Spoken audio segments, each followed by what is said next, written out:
प्यारे बच्चों, आपका हमारे YouTube channel smart education by C Bhatt में स्वागत है। मैं हूं चंदन भट्ट, आपके लिए लेकर आया हूं रोज की तरह आसान मेथड में कुछ नए प्रश्न।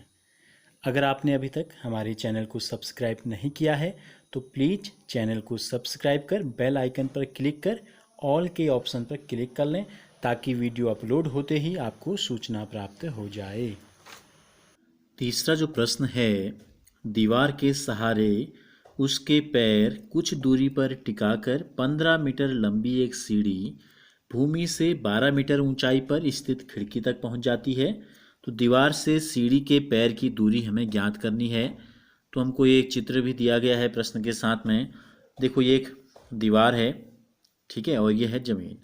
तो कोई भी दीवार हमने आपसे कहा है जब ज़मीन पे खड़ी होती है तो ज़मीन के साथ क्या बनाती है, हम ये मान के चलते हैं कि सीधी यानी कि समकोण बनाती है। और यहाँ पर है एक खिड़की, दीवार में खिड़की, दीवार में यहाँ एक खिड़की है। तो ये जो सीढ़ी है ये दीवार से कुछ दूरी पर, इसके जो पैर हैं सीढ़ी के कुछ दूरी पर रखे गए, माना उस दूरी को चित्र में आपका ए दिखाया गया है। और खिड़की की ऊंचाई 12 मीटर है और सीढ़ी जो है 15 मीटर लंबी है। तो हमको क्या बताना है, ये ए हमको बताना है, यानी कि सीढ़ी के पैर की जो दूरी है दीवार से कितनी है ये हमसे पूछा है। तो हम लिखेंगे चूंकि सीढ़ी, ठीक है, चूंकि सीढ़ी दीवार से लगकर एक समकोण त्रिभुज का निर्माण करती है, एक समकोण त्रिभुज का क्या करती है, निर्माण करती है, जो कि हमें चित्र में दिखाई दे रहा है।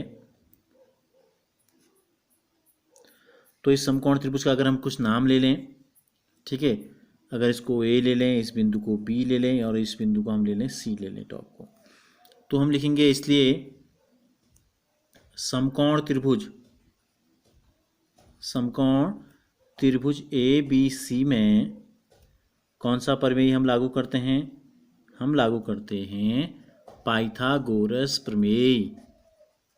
तो पाइथागोरस प्रमेय क्या कहता है, वो ये कहता है कि समकोण के सामने वाली जो भुजा होती है सबसे बड़ी भुजा होती है, इसको कर्ण कहते हैं। तो कर्ण पे बना जो वर्ग है वो शेष दो भुजाओं के वर्गों के योगफल के बराबर होता है। तो शेष दो भुजाएं हम पहले ले लेते हैं, ए बी का वर्ग धन बी सी का वर्ग। हम यहाँ लिखते हैं ए बी का वर्ग धन बी सी का वर्ग बराबर जो कर्ण है ए सी का वर्ग।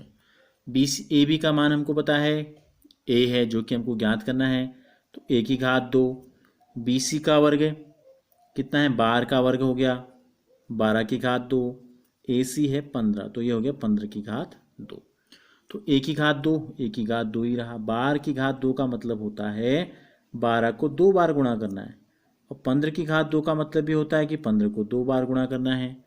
तो ए की घात 2 बार गुणा बार हो गया 144, और 15 गुणा 15 होता है 225। तो ए की घात 2 बराबर हो गया, बराबर के दाईं तरफ दूसरी तरफ जो था वो वैसे ही रहेगा 225, धन 144 दूसरी तरफ जाएगा तो ये हो जाएगा ऋण 144। तो इस प्रकार ए की घात जो 2 आई, 5 में से 4 घटाया 1 आ गया, 2 में से 4 जाता नहीं है, यहाँ से घसीट लेंगे, 12 में से 4 घटाएंगे तो हो जाएगा 8। तो ए की घात 2 कितना आ गया, 81 आ गया। ए की घात 2 का मान आ गया 81। ए की घात 2 का मतलब था ए गुणा ए को ए से गुणा करके 81 आता है। तो जैसे ए को एक गुणा करके ए से ए स्क्वायर आता है, उसी प्रकार 81 कब आता है, 9 नम 81, देखो 9 9 जा 81 होता है। तो हम इसको इस प्रकार से लिख सकते हैं, ए की घात 2 बराबर 9 की घात 2, दोनों के स्क्वायर हट जाएंगे तो इससे हमको प्राप्त हो जाएगा ए बराबर 9। क्या प्राप्त हो जाएगा, ए बराबर 9। हमसे पूछा है दीवार से सीढ़ी के पैर की दूरी ज्ञात कीजिए, तो हम लिख देंगे अतः दीवार से सीढ़ी के पैर की